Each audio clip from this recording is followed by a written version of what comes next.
Welcome back to Quinlan's Legends Expanded Universe Chronological Ranking, where I rank all of the Expanded Universe media in my timeline order out of 10 stars.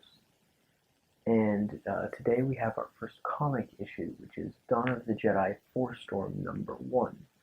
Now, a lot of people in their list put Force Storm after Dawn of the Jedi Into the Void and The Adventures of Little Ray Brock Jedi Ranger. However, most of this issue is recounting the past of this early Jedi Order. It's recounting a couple thousand years in the past. So I'll explain a little later why I have it here. Dawn of the Jedi Force Storm #1 was written by John Ostrander with art by Jander Sema. It's a comic issue, standard comic issue, about 22-23 pages. Was released in 2012. The in-universe year is 25,973 BBY, but the majority of the story is told from 36,453 BBY all the way to the present. Is told as a story narrative by one of the characters, as like a flashback throughout it. So most of the story in this issue is actually taking place prior to 25,973 BBY. It was published by Dark Horse, and it's collected in Dawn of the Jedi Force Storm graphic novel, and it's also collected in the epic collection Tales from the Jedi Volume 1. This story is mostly told as a flashback. First, it shows you the Tho-Yor as they arrive and start grabbing species from around the galaxy and bringing them together in the pursuit of knowledge. Now, the Tho-Yor are like these triangle pyramid things, and they are kind of mysterious and shrouded in mystery, their origin. So they go around and collect different species, such as the Sith species, humans, Dathanirians, Wookiees,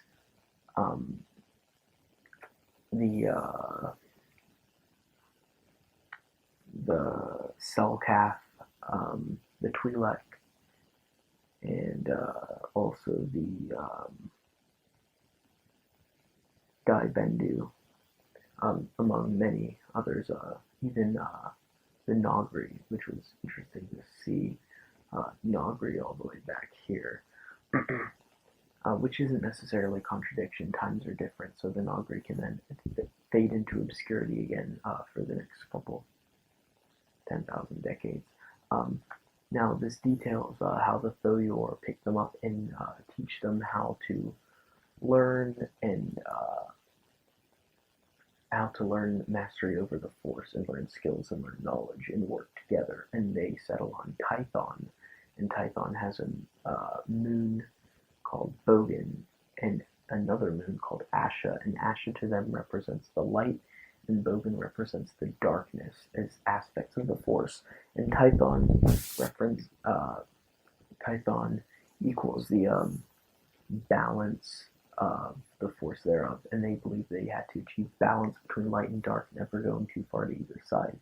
So one moon is light, one moon is darkness. Tython needs that balance in between, and it's a really turbulent atmosphere because there's storms everywhere all over the planet. So they have to have that balance of the Force, because if they go too light or too dark, it sets off Force storms. Then it explains how eventually some of the children born of the Jedi, the early Jedi Order, spelled J-E''DAII. This early Jedi Order, some of them are born without the ability to use the Force and utilize the Force. And so they are sent away to other systems within the Tython galaxy, Keep in mind hyperspace isn't around at this point, so they're pretty cut off from the rest of the galaxy. Um, it's explained that one of the daughters who was sent away, named Queen um, Shikak, not Queen Shikakwa, Queen Hadia of Shikakwa, kind of rebelled against the Jedi because they were kind of jealous, and then there's more nuances there. That's a bit of an simplification of things. And the Jedi had to fight their own who were originally their own kin, and many were slain. Some Jedi warriors fell in battle, but they defeated King Shikawa, and this is all being told as a narrative from the Jedi Master Ketu, or Ketu, Ketu, and he's going to be a prominent character going forward in the series somewhat. And it's just two random younglings who he's speaking with. Then it cuts away to elsewhere in the present day where we meet the Rakatan Empire, who we'll see later again in some video games. And the Rakata have just conquered Tatooine, and this is before Tatooine was a sand planet. This is back when Tatooine had lush water and all over it, and it was a thriving world. But then the Rakata come in and have enslaved the population, and we're introduced to Zesh, who is one of the Force Hounds who works under the Rakatan, and the Rakatan who Zesh works under is a Predor, that's like a general or a ruler, and the Predor's name is Tolkar, and Tolkar is the Predor who commands Zesh, and Zesh is a Force Hound. And by the end of this, Tolkar is called before Skalnas, and Skalnas is the big bad leader of the Rakatan Empire. And Skalnas wants Zesh, the Force Hound, for himself. And so Skalnas sends his own Force Hound Trill up against Zesh in a fight, though Zesh is ultimately victorious. And then they talk about how Zesh has found a world through the Force, because the Force Hounds use the Force to seek out worlds that the Rakatan Empire can conquer. And so the Rakatan Empire set about to doing this, and the world that they're looking for, as we will find out, is is going to be inevitably Tython, where the first Jedi Order is. So this sets up the Rakatan Infinite Empire. I think there's the Infinite Empire. The Rakatan Infinite Empire are on their way. Okay, so this issue feels very, very different from the rest of the series because it's so heavy in reading. There's not a lot of dialogue between the characters for the majority of this comic issue. Most of it is literally just paragraph after paragraph of information, which is it's good information to have. It explains everything better than the Into the Void novel did, which is good that we have some context, but it's still a little bit confusing, and I remember being very confused the first time I read it about what was going on, and it was really hard to get into the start since it was so extremely narratively focused for a comic book instead of visually focused. Now the art is incredible. Jander Summer as always, that's amazing, but just the extreme focus on cramming in tens of thousands of years of history into a couple pages felt a little weird. So that's one of the overall negatives of is the tone compared to even the rest of the issues in the comic series. It's just the first few pages are just summary after summary after summary of events, which just felt a bit jarring. And then the last couple of panels set up that there's an impending threat coming. And I've got to say an overall positive right from the start. Zesh's whole appearance had me intrigued, and as soon as we started learning about these Force Hounds, I was instantly kind of interested to see what's going to happen next. And the Rakatans are interesting villains. It was really great to see Tatooine as an ocean planet because we know from lots of source material that Tatooine once was an ocean, a planet covered with oceans, because the Dune Sea was originally an ocean. It was great to see it luxurious, and I think it's kind of implied by the end of it that the Orcotans are going to be why the oceans kind of dry up by using its resources and not milking the planet for all it's worth, which will eventually suck it bone dry. Um, so that was a positive to see.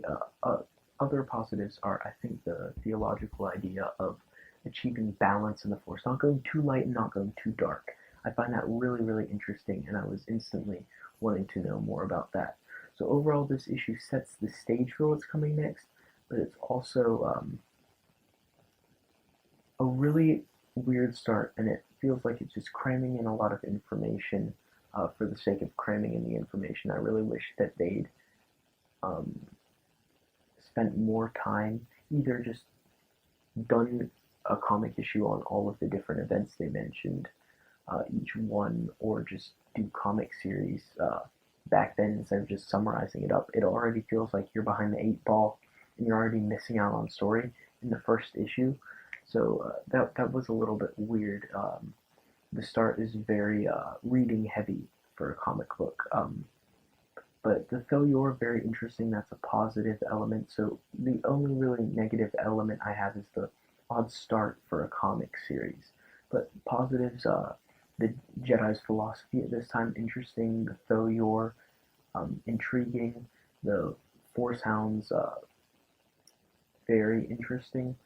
And the Infinite Empire, promising villain, definitely right off the start, shown to be just evil masters of force powers and um, a dominant and dangerous threat in the galaxy. So I would give this a 5 out of 10.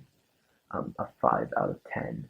Uh, it's not the best in the Dawn of the Jedi series. This issue, and Force Storm I felt is the weakest arc of the Dawn of the Jedi comic series. Um, so I'll see how I feel about it this time. But um, the first issue is definitely the weakest of the weakest arc because of how different in tone it is from the rest of the comic issues in this entire Dawn of the Jedi series. And why I put it here is because since most of it's flashbacks before Into the Void, I think that this information in Dawn of the Jedi Force Storm #1 would be helpful to have before reading Into the Void. Because a lot of this stuff is just skimmed over in Into the Void, so to have a basic understanding of the teachings, philosophies, and beliefs of the Jedi by Into the Void, by reading this first, will be helpful. And the events of Force Storm happen concurrently with the end sort of bit of Into the Void. There's a bit of overlap. So the events here in the first issue of Force Storm actually take place around the beginning of Into the Void if the events of Zesh's arrival depicted in the second issue happen near the end of Into the Void. Maybe I'm overthinking this a bit, but it makes sense for Force Storm to be before. And I think all the narrative importance to it makes it essential to be read before Into the Void. And you could probably read it after if you don't want to split up the comic series, but I really think before reading Into the Void, it would be helpful to have read Force Storm first for the information that is in it. Um, but I mean, it all happens kind of in overlap in between the book and the two short stories in the comic issues here. So that's where I like to put it, but you can shift all of that around. My order is not really the traditional ones. A lot of people have it quite differently, but that's the order that I like to keep it in. So 5 of 10. It was not the strongest start to this series, and I enjoyed this series. But looking back, this one doesn't feel like it should have been a comic book. It feels like it should have been an entire comic series that they crammed into one issue, or even several short stories, or even an ebook, because of how much reading is in this comic book. Which I'm not complaining. I enjoy reading. It just felt weird for a comic book.